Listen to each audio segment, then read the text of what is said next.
네, 국내외 주요 이슈 짚어드리는 시간입니다. 지금 우리 입장에서 이슈라고 한다면 역시 코스피 시장의 약세가 되겠죠. 교보증권 김형렬 팀장 전화 연결돼 있습니다. 팀장님 안녕하세요.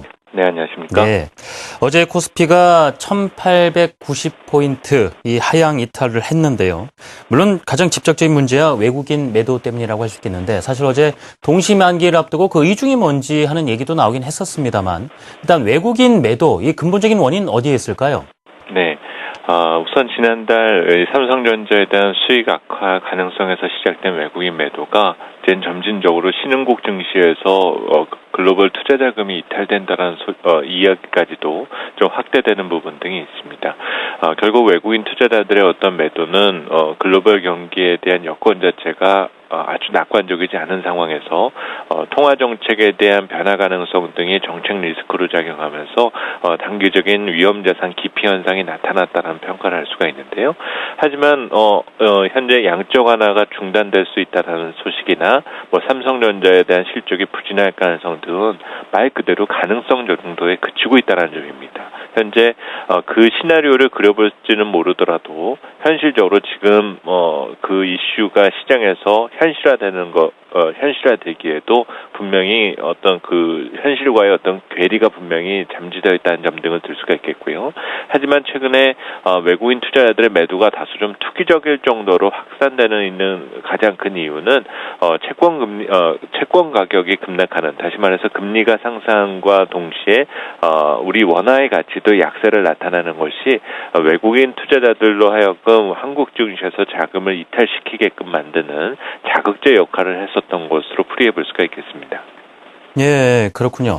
그렇다면 조금 더 자세히 짚어보겠습니다. 주된 원인이 채권 금리 상승 그리고 원달러 환율 상승이 외국인 주식 매도로 이어지는 것이다라는 말씀인데 왜 그런 것인지 하고요. 그렇다면 반대로 이 환율 부분이라든가 금리가 진정이 되면 외국인 매도도 또 멈춰질 수 있는 것인지 여기까지 여쭤보고 싶군요. 네. 통상적으로 이 환율에 대한 균형 이론에는 구매력 평가설과 이자율 평가설로 나눠볼 수가 있는데요. 현재 우리가 주목할 수 있는 것은 금리 변화가 확대되고 있기 때문에 이자율 평가설에 기준한 환율 효과를 점검해 볼 필요가 높습니다. 이를 국제 피셔 효과로서 설명해 볼 수가 있는데요. 이 국제 피셔 효과라는 것은 금리와 환율의 상관관계의 개념으로 이 환율의 예상 변화율은 금리 격차와 동일하다는 이론을 보일 수가 있습니다.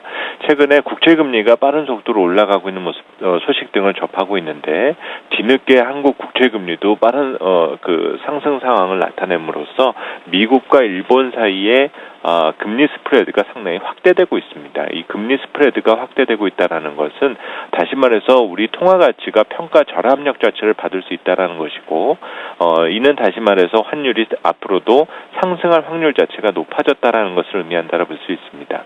결국 원화 약세의 가능성 자체가 커지게 되니까 외국인 투자자들 입장에서 봤을 때는 외화 평가 손실이 발생할 가능성 자체가 커졌다라고 인식되어 왔기 때문에 이 과정에서 선제적으로 외국인 투자자들은 주식 매도에 나선 상황으로 볼 수가 있고요. 그렇다 보니까 자연스럽게 주식시장은 약세의 환경 자체를 보였다라 평가할 수 있습니다. 그러면 향후 외국인 투자자들의 어떤 태도가 변화되는데 가장 중요한 변수는 다음 주에 예정되어 있는 FOMC라든지 여러 가지 정책 변수도 중요하다고 볼 수가 있지만 근본적으로 현재 시장에서 가장 화두가 되고 있는 금리와 환율 상승이 진정되어야만 외국인 투자자들의 매도가 제한될 가능성 자체가 있고 이 과정에서 다시 우리 경제나 기업 실적에 대한 신뢰감이 되살아나줄 수만 있게 된다면 외국인 투자자들의 어떤 매수 전환 가능성에 대한 부분 등도 어느 정도 예상이 가능할 것으로 판단이 되어집니다. 네, 이 환율 상승을 예상하다 보니까 환차선 우려한 외국인이 매도를 하는 것이다라는 것인데 결국 그 외국인 매도가 줄어들기 위해서는 금리와 환율이 중요한 요소다라는 말씀해 주셨습니다. 수급 관련해서 한 가지 더 여쭤보겠습니다. 이 외국인과 비교할 때 말이죠. 기관이 좀 잘 받쳐줬으면 좋겠는데 이 상당히 시장 방어에 소극적이다라는 시각을 지울 수가 없습니다. 이런 기조의 변화 가능성 얼마나 될까요? 네. 조금 안타까운 부분이지만 외국인 투자자들의 매도 과정에서 이 충격을 상쇄할 수 있는 것이 연기금과 국내 기관 투자자들의 역할이라 볼 수 있는데요. 문제는 국내 기관 투자자들의 어떤 수급 여건은 별로 좋지가 않다는 점입니다. 우선 삼성전자의 경우는 워낙 이익 전망의 가시성이 높아왔었고 그렇다 보니까 대부분 기관 투자자들은 삼성전자 편입 비중을 최대치까지 끌어올려놓은 상황이기 때문에 요즘처럼 주가가 급락하는 상황에서도 더 살 수 있는 어떤 여력이 조금 부족했다는 평가를 할 수가 있겠고요.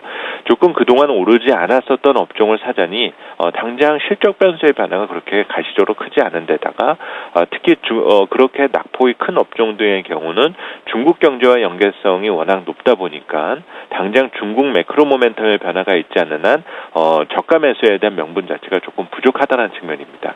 그렇다 보니까 현재 시장의 수급 불균형이 조금 더 심화되었다라고 평가를 해볼 수가 있겠는데요.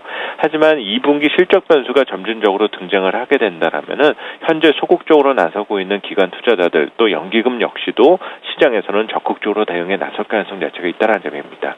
조금 아쉬운 부분은 이런 변화가 6월 말 7월 초부터 조금 변화될 가능성 자체가 있기 때문에 이 이전까지 외국인 투자자들의 영향력은 조금 더 이어질 가능성 자체가 있겠고요. 6월 말과 7월부터의 기관 투자자들에 대한 반전을 기대해 보는 것이 필요해 보입니다.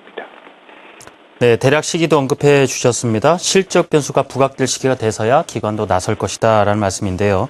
지금까지 교보증권 김형렬 팀장의 말씀 들어봤습니다. 팀장님 감사합니다. 네, 감사합니다.